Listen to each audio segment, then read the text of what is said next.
this evening? Are there any changes?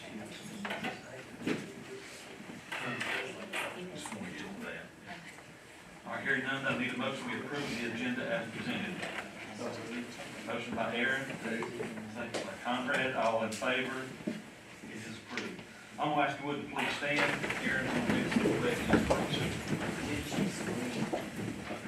Allegiance to the flag of the United States of America and to the republic for which it stands, one nation, under God, indivisible, with liberty and justice for all. Lord, thank you for bringing us here today safely, and we thank you for the year we've had so far. And as we approach the end of the year, we just ask you to continue blessings in this year, and we just ask that we are very prosperous in the end of this year, and just be with us as we make decisions going forward. In your name we pray. Amen.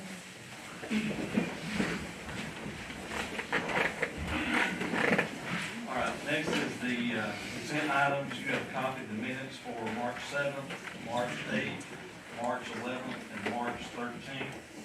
Are there any changes?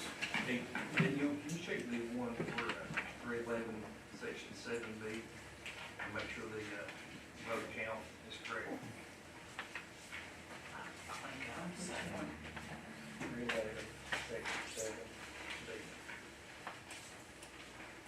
Maybe go back and watch the video. School and good thing. Okay.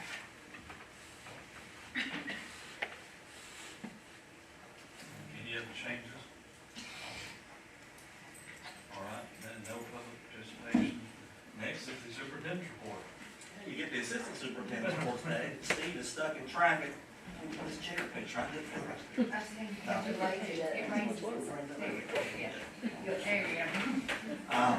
First item on the list is the municipal advisory service contract. This is getting someone to sell bonds. There's going to be, the resolution is going to be at the next meeting. It's a private offering this time, and so the municipal advisor will shop the bonds around. And done this before with Northwest, so the information is there for you guys to look at. That will be coming at the next meeting.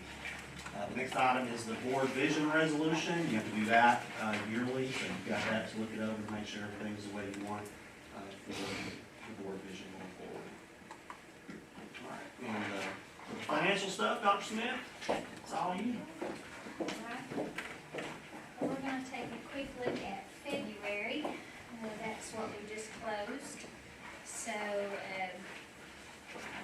think you should have information. It's gonna be the comparative balance sheet, right? Yes. Yes, and we'll start off with the SPLOST outline. So, the March SPLOST came in at $474,000, and I gave you comparative numbers to look at compared to March of '23 at $439, March of '22 was at $486,000, and March of '21 was $475,000 roughly or so. So we are back to, I guess, the normal numbers for this time of year. So that looks good. So based on what the SPLOST revenues that have come in so far, we'll be looking at hitting our maximum somewhere around in April of '26. That's always a time that fluctuates, but somewhere around in that area. So, any questions on the SPLOST? Okay, next we'll look at those financials. So we're comparing February of '24 to '23. Things look pretty normal comparatively. The difference you're seeing there on that first sheet is with the cash balance. Of course, you know, with all the projects that are going on, concession stand, the high school, finishing at Northwest, you know, we're using our cash to pay those contractors, and then we use the bond proceeds, you know, to pay ourselves back. So that's why you're seeing the difference in the cash. The next sheet tells a little bit more about revenues. So you're looking at February revenues of '24, around $52 million, compared to February of '23, we were around $47 million. So we've collected around 71% of our revenues as of now. of last year, so we're very similar for this time of the year. A little bit difference in our local revenues, but of course, we've got more QBE, so that kind of makes up the difference. So revenues look about right for this time of the year. On the expenditure side, your next page, you can see that we've also spent about 52 million in expenditures, which is around 70% of our budget compared to this time last year. We were around 45 million in expenditures, around 67%. So I kind of did look back to see what would make the difference in there, and the biggest difference is that we have transitioned our teachers over into being paid locally. We've transitioned paying substitutes over locally.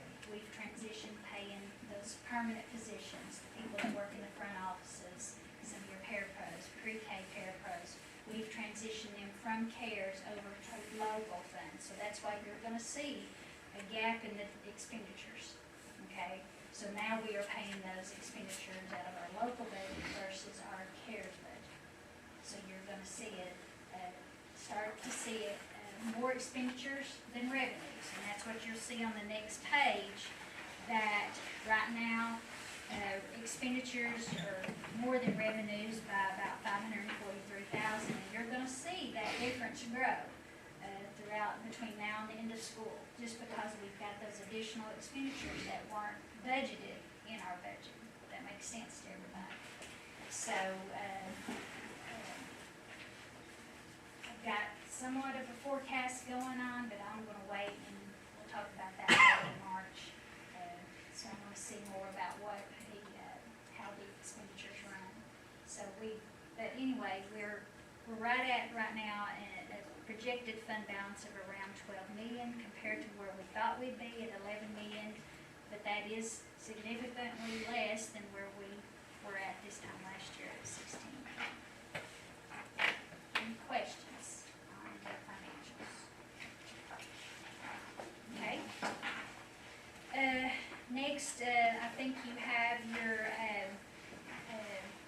I've updated your sheet on the CARES money to show you that our remaining balance, just like I talked about in the previous months, the remaining balance of the balances that we've allocated to the schools, they're spending up that money that they had left on instructional supplies and some equipment needs that they have. So this 167,000 is as good as spent. So, but if on the back, I have tried to keep an update for you about how the money has been spent collectively since we've had the federal funds. So CARES is as good as gone. It's good to that and to bad. It was good while it lasted. Lastly, on my sheets, I updated, or you should have in there, the updated amounts for the investment pool. We collected around $21,000 in interest in February, another $12,000 in interest in March. So for FY24, that totals up to be about $80,000 in interest for this school year. But down at the bottom is the number I'm most proud of, $299,000 in interest since we started getting in the investment pool. So that's just, I don't want to say free money, but it's money we didn't have. Good job. So almost, I'll be glad to see that tick over to 300,000 next month. Next, let's talk, we've got a few POs to go over, not many.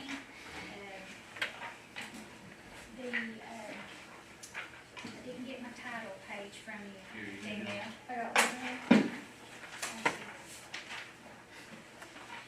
So the first one is the maintenance purchase order for $26,630 on Carrier. This is for the HVAC replacement for the enrollment center, specifically down at the pre-K cafeteria, correct? Correct. Aren't you impressed I knew that? That is very good. You get points for that. So, that unit has to be replaced. I know Chris and I talked about what could we do to help alleviate that cost that has to be done. So, that is the bid that he has, or the PO that he has there for you to approve to get that completed. Next is CTAE. This is an FY 25 purchase. We're doing an FY 24 PO because you have to have a PO to order the vehicle. CTAE is requested to order a truck from Chatsworth Ford at the cost of $58,700. That money will be paid out of FY 25 dollars, so it'll be paid from your FY 25 budget, but they will use the PO to place the order now. And we know from previous times of having to order vehicles, it takes a long time. I think the turnaround time's probably quicker now, but that they do want to go ahead and place the order. But it should be paid out of FY 25 money. It'll be in the FY 25 budget. If you have any questions about that, Tara Robinette is here to answer that. Okay, I didn't understand exactly what, is this like just a regular four-wheel It's a drive super truck? duty, it's gonna be mainly for our ag department. Of course, anybody in CTAE is gonna be able to use the truck. Ag will get first priority. Our current ag truck is an '01 and it's sitting at about 150,000 miles, and it's just worn out. Our teachers are having to pull our trailers and stuff and transport the animals and stuff with their own personal vehicles. Okay. And so, as you know, our ag department's very successful, so, they're going back and forth to Perry. I have them going, Murray County High School, Kip Williams is having to go get animals up in Kentucky, like, they're transporting quite a bit, so. But it will be for anyone in our CTAE department. So We'll North be able to Murray use it. people can use it Yes, as well. North Murray, any of our teachers, welding, construction, the whole materials, they'll be able to use it too. It's just we need ag, it will have the priority. Thank you. Let me ask Eric, Yes. is there only one truck? Yes. We have one truck, and so we will surplus the truck, but of course, I wanted to get approval first for the new truck, so, but that will be coming. Because the truck's just worn out at this point that we do have, but we only have one. One's not enough. And I'm just asking because it sounds like for one Well, truck for both ag I know. programs, it's, Yeah, we would love more, but that's about all we can do right Yeah, now at okay. this point, so yes. Is it, just get paid for out of the CPAE? Is it gonna be in your CTAE budget, or is it local? No, it will not be out of the budget. Okay, so it's all gonna be local dollars.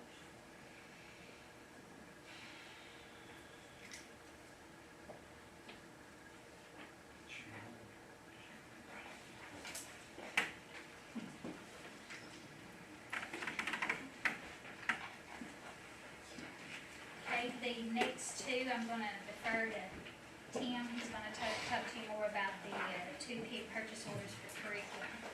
Yes, we've got the middle school curriculum in there that you saw last month. We've also added the elementary curriculum that we're going to propose today. I put a little outline of the adoption process. I'm not going to read it to you, but I'll kind of go through it a little bit, but you got it for reference. We began all of this, particularly elementary, last fall, and we followed the board process with the hopes of making a recommendation by the April meeting based on the process that we have. Some new things came into play this year because of the state considerations. The new state laws that were passed make some requirements of us when it comes to choosing curriculum, particularly for K-3. It has to be on the high-quality instructional materials list, so if you hear us talking about HQIM, that's what that is. The State Literacy Committee was commissioned, vetted lots of materials, and chose and made recommendations based on different rubrics they use that are gone with the science of reading and research. If you're going to use materials outside of that, we have to vet them on our own, but we were doing our best to stick with that list because they were vetted already and because the state had deemed them to be high quality. So we went through the steps as outlined in the policy.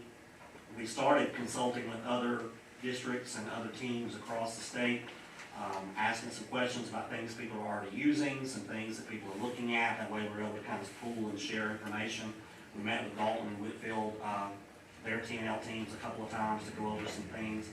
Then we began creating literacy teams at each school, adoption review teams, and we proposed the ones listed there in number 3 for the middle school to look at. It was HMH, Into Literature, My Perspectives, McGraw-Hill, and Ready Reading from Curriculum Associates there. And elementary, we looked at HMH, Into Reading. We talked about My View since that's what we're currently using. We looked at Open Court by McGraw-Hill, Magnetic/Ready Reading by Curriculum Associates, and Benchmark Advanced and Benchmark Workshop. Those are really 2 separate, but they're kind of the same. The vendors came and made presentations here to all of our school teams, and we videoed those and shared those with all the teachers that couldn't come. If there's one, I think Open Court wouldn't let us video theirs, but they had ready-made videos that we were able to send out with them that shared the same information. We got instructional materials, sent them out to all the schools. We finally got them out of Spencer's office up there so he could move around. But we got those out to everybody, and we were able to get extra stuff when they asked. We had some follow-up meetings with a couple of groups as the administrators and the teachers may have asked some questions. And we shared all of this information with our entire K-8 staff. The middle school went much quicker, just because there was a pretty overwhelming favorite when we started, and so that's why we were ready to make a recommendation last month. But as we shared information, we began taking feedback. So the teachers were allowed to rate, or were given a form to rate the materials on it based on some of the new things that we're looking at, ease of use, the different parts of the science of reading that we're looking at. And after we got all of those ratings back in, we had them rank order what they wanted. 1, 2, 3. We had 4 that they looked at, 1, 2, 3, 4. And so that helped us to make decisions. But as we were still looking at it, we still had questions. So Kelly suggested, why don't we go back out to each school again? And so she went out to each school. I went with her some, and we sat down with 125 teachers during their PLC time. And they got to share what they wanted to share, ask any questions they wanted to ask. And we had a great time discussing with that. Kelly took notes, and we brought all those notes back with the rating stuff that we had. And last week, we met with our administrators to make a decision. The HMH Into Literature for 6A, that was already decided. That was about 75 to 80% of the people. That was their first choice, I believe, not just their first or second. It was their first choice. In K5, Benchmark Advanced, as the core program, was the choice of 72% of our teachers that responded on the rank order. That was either their first or their second choice. And once we had those in-person discussions with them, we were able to kind of figure out, are those that didn't have it as your first or second, why? What are some things, and we didn't ask that direct question, but they told us why. And a lot of it had to do with they wanted some extra things in the phonics and the phonological awareness category. So when we met with the principals, we had a great discussion, and we decided to recommend Benchmark Advanced along with Hagerty, which is a phonological awareness program. And we're going to use UFly as well as a supplementary program, and we'll have a couple schools that may do a little more with that because they've been working with it extensively this year. So that is the recommendation that we're making. The UFly and Hagerty will also be used as supplementary in Tier 2, Tier 3, and we also are going to do some things with HMH, the writable program that comes with HMH. 6 through 8 has it. That's part of the adoption. High school is already using it because they do HMH. So we're going to take writable down into grades 3, 4, and 5, and that's going to be a program they can use. That program allows for instant feedback to students. It allows us to interface with some things with our milestones, word breaks, and things like that. So the teachers were overwhelmingly in support of that in 3rd, 4th, and 5th grade. So that's the recommendation. The professional development that's on there, if this is approved on Monday, we've already talked with the vendor, and we're ready to start with our administrators and instructional coaches in April to do the overview with them. And then we would begin with our teachers in the elementary schools in May during post-planning, and we'd follow up with the second portion of that in pre-planning next year. If we can, Benchmark allows us to go ahead and order some things. I've got some things, the pricing down at the bottom, to where we can get the materials in the teachers' hands by the end of May. So that when we do our training in May, we can already have it there, and they'll have the whole summer to look through it, to work with it, to kind of digest it. The middle school, we can also order that one, and they'll have it in their hands, but we won't have their initial training until pre-planning. We're talking with the HMH people, that's what we needed to do there. We didn't have to do anything necessarily now to begin that. The pricing, you can see it down at the bottom. You've got the quotes that are there. Both groups allowed us to break it into 3 payments. HMH, it was a 60%, 20%, 20% payment. Professional learning was pretty much already included. There were 32 sessions there and 2 on-site sessions that came with that price, so we don't have to pay any additional for that unless we decide to do additional above that. For Benchmark Advanced, the price is there. They allowed us to break it into 3 payments as well, but we couldn't get it all the way across quite as lengthy as the HMH was. So we would make our first payment in July, and we would have a whole year to make another payment in the following July, but then we would have to make the last payment by December. In talking with Steve and talking with Dr. Smith, we felt the breaking up of that will allow us to have a better cash on hand balance to be able to handle those payments when they come in. Benchmark has been very good to work with when it comes to that. Their professional learning, 10 free sessions are included, which we can start these that are coming up this spring. The remaining sessions from FY25 and FY26 are right at $2,600 each, and we schedule those as we need it. One of the things, the bonuses about Benchmark Advance is they have on-site coaching where they're going to come out and really work individually with our teachers on what they need. So if I've got 3rd grade at a school that says we really are struggling with this part of the program, they'll work on that part of the program. If I go to another school and they want to work on something else, they can work with that. It's very customized. And that was one of the selling points really with the program when they did it.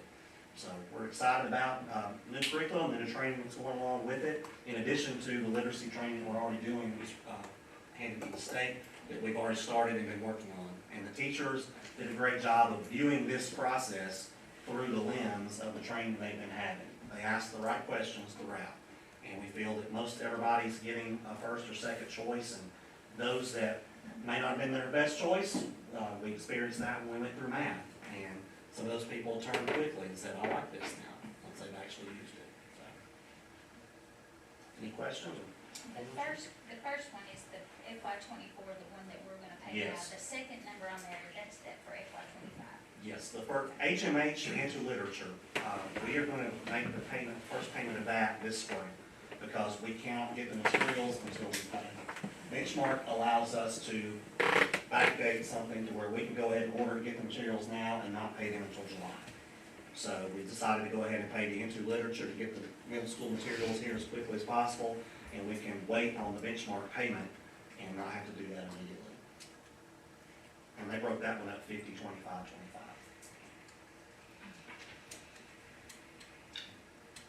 Another question, you said the remaining sessions for 25-26 will be $25.99 each. Yes. So is that like up to y'all, how many they're gonna have? How many we're gonna have them, how many times we're gonna have them come? Or is it, do they have certain things that they're gonna do on those training times? We have a professional development schedule that we worked out, what they proposed to us. And looking at it, they're gonna be here every other month, working with our teachers. And so they propose doing it every month. But we've got so much training that's going on already with our literacy academy and our letters things. We felt like every other month, and we could scale that out over 2 years to do that. And we can stagger it where we have some come one month, some come another, to kind of space out that pricing. The first 10 sessions were free, but like I said, after that, we thought it's probably gonna be close to $80,000 is what we put in the budget, looking ahead to next year to take care of all the training that we would need between the teachers, the literacy, the instructional coaches, and the administrators with it. But it will be spread out across the entire year. And then we will look into the next year, and we can kind of go from there, continue that staggered, or we may kind of taper it off, depending on how the teachers respond and what they need. So when they go in, when they come and they go in, are they gonna go into the classroom, or is this just gonna be like where they do a training for the teachers? Are they actually gonna go into the classroom and watch the teachers teach this material, or give them ideas and help them, or is it just gonna be like a training that y'all would have? It's a little bit of both. They're gonna go in and coach, and in some cases, they may go in and actually teach the material with the teacher there watching with them. It's really customizable to what we need. We didn't want it to be just a come and sit and get kind of thing.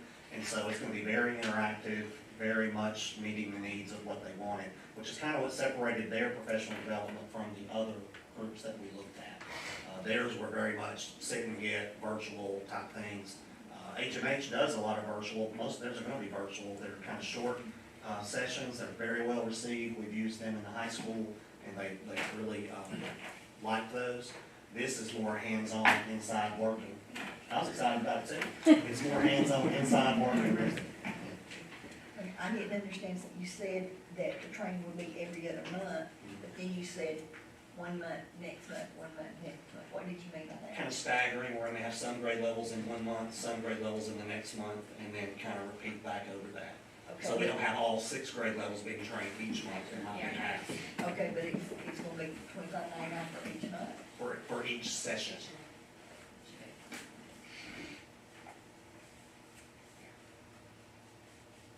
They're proud of it. They're very proud of their curriculum. But now this doesn't include any, training with this Haggerty, or does it? The Haggerty and the U-Fly things are very inexpensive pieces when it comes to this. You wouldn't even see these come across your desk. The training for those, because we've had some teachers in system already using that, we can use them to train each other. We can have our coaches do some training, and we'll help with that as well. If we need to look at the companies themselves to come and lead training, we can do that. But we feel like with what we've got in the system, we can scale it. They are not so overly in depth that you need live training. The Haggerty program is a 5-10 minute, something you do at the beginning of your phonics lesson each day. There's a book, it's pretty direct instruction with it, so we feel like there's nothing that we'll need there. If there is, we can revisit it, but we can do that in-house. And so not every school has these. At this point, no. Some schools have purchased it this year with some of their CARES Act money. We'll go in and find those holes and fill those gaps, but U-Fly is like $70, I think, for the manual, and that's it. The Haggerty, I think we budgeted $6,000 would cover the entire system for next year. It's not expensive at all. And that Haggerty would be in K1 that we'll do that with. Our U-Fly will be using as a Tier 2 and a Tier 3 resource in all schools, all the way through K3. We can use Haggerty in that way too. And we'll have a couple schools that will be doing a little bit more with U-Fly, so we can kind of see how that looks in comparison to the benchmark.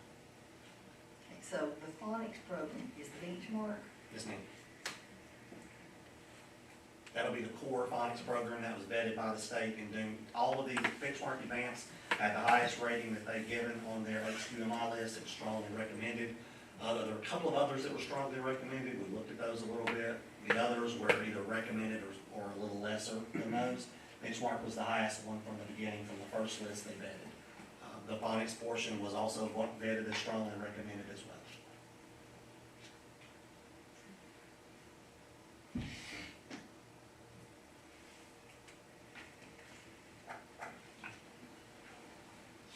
Any questions? Hey, Tim, okay, that's also for 6 years. Yes, it's I there. So, yeah, the price and the cost for you to It do just, that. it doesn't seem, my view. Yes. It doesn't seem like it was just 2 years ago we bought my view. I know. But it has, did we buy that in like 2019. Gosh, that 2019, didn't seem like it was in that long. Flies when you're having fun. yeah. And it includes student consumables as well. So they'll have books. They will. I'm all It's about not books. just the digital, but I it mean, is. Benchmark, what the teachers Student really like about consumables. Benchmark is they Yeah. have almost like little weekly readers that they use, rather than that big old honking book that you gotta Yeah, carry They around. do have, they're big books. It's little bit It things that also they use. includes decodable readers for all of our students as well, that goes right along with the phonics sequence. So as they're learning a sound, then they're working on it with connected text in the decodable readers. So all those manipulative pieces, like the letter tiles and the readers, also come with it.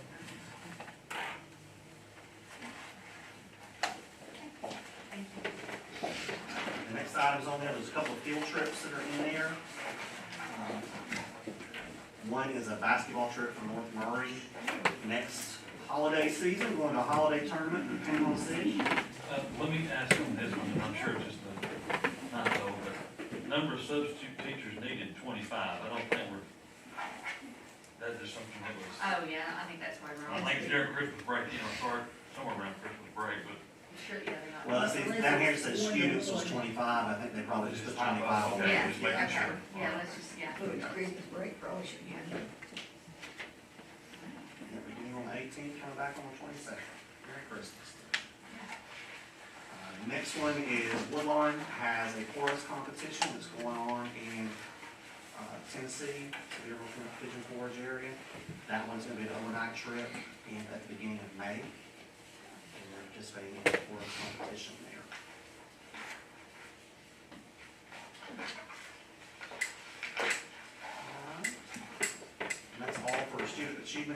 success, nothing there for communication engagement. Quality workforce, Mike, you want to talk about the ESS mid-year review we had, which was very good.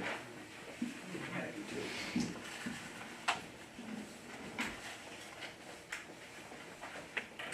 We have it. Yeah. Yeah, we have it. In color. Oh, yeah, we moved up. Yeah, we got it. Okay, Kill a tree for nothing. on March the 14th, the company with whom we contract to do our substitute teachers, among other things, came and did a review for us, and an overview of where we are from at this point of the year. What you have before you is a PowerPoint. It's old school, old. It's a paper instead of screen, but just to give you some perspective on where we're at. If you remember back in 2021, we were using a company by the name of Qualified Staffing, which was Ashton. And at that time, we were at a fill rate of about 68%, consistently in the 60s. And not only that, the principals were having to recruit their own subs when somebody wouldn't show up. So a lot of times the principals were on the phone trying to get subs. So in 2021, we got with a company called ESS, and Dr. Smith was instrumental in helping us get hooked up with that group. And the name is not the best name, Ms. McAllister will tell you, because we get confused all the time about whether it's special ed or whether it's the name of the company. But be that as it may, since we got on with ESS, we've consistently, our fill rates have consistently gotten better and better and better and better. And I think the principals who are here, I don't want to speak for them, will tell you that it's infinitely better than it was 3 or 4 years ago with regard to recruiting our subs. I'm not going to go through all of the PowerPoint with you. I just want to hit some of the high points. Our fill rate is on the first page. You'll see 96%, which is outstanding. If you look at our neighbors, they are not hitting that. And not only is our fill rate higher, but our absences are low. Our teachers, our principals are working, and our teachers are working hard to get to school and where they need to be for the kids. So with that combination, we're in a good place. The fills by position, if you take out you see we have bus monitors listed there, clerks, custodians, paraprofessionals, so that's included in those absences. So if you take that out, our rate is even better, and our absences are even better if you're looking just at teachers. Fill rates by school, it's pretty much consistent across the board. The fill rates by month, there's not much difference between any month in particular. The reasons for the absence is most of them are either professional leave or sick leave. And the next page is, I think it's important to note that Melissa McClary, who is with ESS, she's actually on site here, has an office here, and her arrival has helped a lot because she's on the phone, she's working with the subs, she's has trainings here, she is increasing the sub pool, the number of subs that we have out there available. You'll see there on that slide, it says absences, lead time. You'll notice that if we have at least 24 hours or even 12 hours lead time, our fill rates are extremely high. Where it's very difficult, understandably, is when there's a sickness overnight and somebody has to call in, and those are hard to fill. But she does a really good job. She's on the phone and fills those a lot of times as well. So we're really lucky to have Melissa, and I promise you she works, and she's very visible. She's visible here, and she's visible in the community. So she's a real asset. Mike, on that, like, what's that last one? It says after hours, You mean they come in and then they leave? Is that what I it think, means? I'm pretty sure that means after school starts. Yeah, Oh, okay. okay, Um, okay. maybe after seven They thirty. don't know they're not coming till then, I got you. Or maybe they have, yes, I don't know, something happens. By the week, there's not a whole lot of difference. Monday through Friday, it's pretty consistent all the way across. So, I guess, that, you know, at the end of the day, as an overview, finding substitutes is difficult. We can't afford to have our own. We can't afford to have our own staff. And it's a struggle it's been a struggle for all districts, and it's been a real struggle for us in the past, but it's gotten significantly better with this company and with the addition of Melissa here on site, and so we're lucky to be where we are, with that. Speaking to Melissa, she sends an email every morning, which I get. I'm still working to fill these 2 absences. I'm still working to fill this 1 absence. And she's been great to work with and talk to. And our principals and teachers have done a good job this year, really working on having the teachers more present. You won't see it in these numbers. We've done some internal things looking at it each month. We're about 25% less teacher absences this year than we were last year. So that's some things that the principals have done and the teachers have been on board with, so we'd be glad. That's 25% better when it comes to teachers in the room with their kids every day. And some policy changes. I think. Yeah, some policy changes, we think it enforced some things there which are good, and so we're hoping it continues to improve there. Policy change was related to accumulating days throughout the year versus Yes. not accumulating. Yes. Okay. Those are all different teachers' days. Back on the field rate for school, we got, the bus drivers, we don't use ESS people for bus drivers, do we? No, those are for monitors. Monitors, Yes. okay. And that's, a lot of that is very Gotcha. clerical. They said if they classified them a different way, it wouldn't even show up there, and I think that's a change we're looking to make as we go ahead.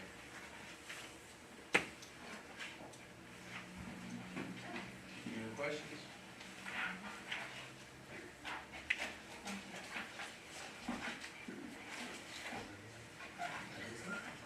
All right, need a motion that we go into executive session. So, Motion by Brenda, second by Dwayne, all